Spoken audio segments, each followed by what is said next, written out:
I don't even know where to start. With Sacramento and the climbing gym and home, it all just represents such another side of my life. I like struggle to convey my background to people. Even like the phone call I just had that was like fact-checking some articles.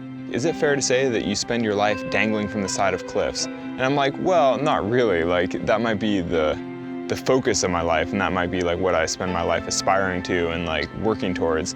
But like the majority of the time in my life has been spent in the suburbs of Sacramento.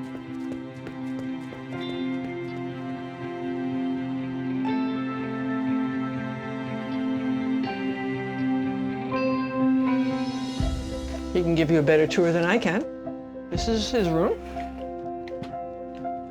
So when you're home, you just sleep in your sleeping bag right there? Yeah, this is my bed right here. My pillow, my sleeping bag. Here they all are. The 5 big peaks that I did with Alex. Every year around my birthday, which is in September, I corral him to go climb something extraordinary with me. And they're not extraordinary for him. He doesn't even put on his climbing shoes. But for me, boy, they're extraordinary. And it's cool to see Mom doing things that she wouldn't have believed was possible. My father randomly died of a heart attack at 55. And I mean, he was leading, by any measure, a very low-risk lifestyle.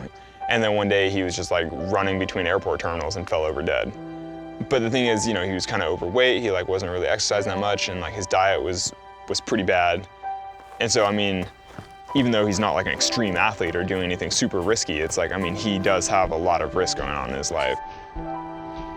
Yeah, actually, so after Dean died, I wrote a response in Time magazine where I talked a little bit about society's view of risk, and I actually mentioned healthcare in it a bit because, you know, half the people that are condemning risk-taking behavior are themselves taking crazy risks in terms of lifestyle and health. It annoys me that someone leading that kind of lifestyle can then point fingers at people who are adventuring out in nature and be like, those guys are irresponsible. I mean, I've obviously reflected on death a fair amount in my life. Several family members have died, many members of the climbing community have died. You hear a ton about like, oh, I've accepted the risk, or like, oh, I'm willing to die. I mean, you hear that like with Dean's accident this year, like, oh, well, he loved base jumping, it's like, and he'd accepted that level of risk. And I'm like, I don't know. Like, I mean, if he'd known that he was gonna die jumping, like he probably would have given up jumping. If someone told me for sure that if I keep soloing, I would die doing it, I would probably just become a sport climber. I do feel like one of the big themes in my book was like the whole crux of like having a relationship versus having like the hunger to perform harder. And I mean, I had this on and off relationship with Stacy, which I talk about quite a bit in the book, for, I mean, I guess 5 years. And the thing was, whenever I was with her, it was like nice and it was like happy and it made me feel very like stable and content. But I felt like that was sort of contrary to like high performance, like striving, you know, searching for more. And I mean, and that always really frustrated her, that I'd be like, oh, I feel like I should be single so I can like go send super hard. And she'd be like, why don't you just train in the gym, climb hard, perform well while we're in a relationship, you know? And I was like, it's just not like that. At the end of our relationship, there was like, it was definitely either like, oh, we break up and I just go like travel and rage for a year, or I like buy a house in Salt Lake where she's getting a permanent job and then just like have a home base with her and like have something kind of stable. And I was actually kind of 50-50. I probably could have gone either way. But then, you know, she obviously wasn't very happy with 50-50. She was like, so she just like made the call, and so here I am by myself in the gym. I'm still working on it, you know?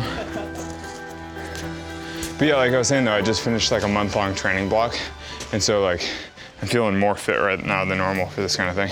Yeah. And I'm about to start another like month-long training block. Yeah.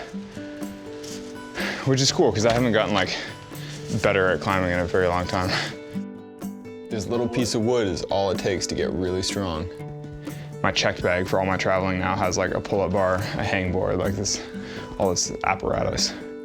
But that's actually the thing, is I've always had really weak fingers relative to like other high-end climbers. And so this is like a nice way for me to like isolate my weaknesses and work on them. I don't know, I'm sure all this stuff will like sort itself out as I just turned 30 this year, which was like kind of depressing, but I'm sure my 30s will be a little more stable, you know? Are you just saying that, or is it really depressing? Well, it was a little depressing. I mean, honestly, my book coming out was like sort of depressing in a way for me, because I was like, oh, I have this book coming out about how rad I used to be.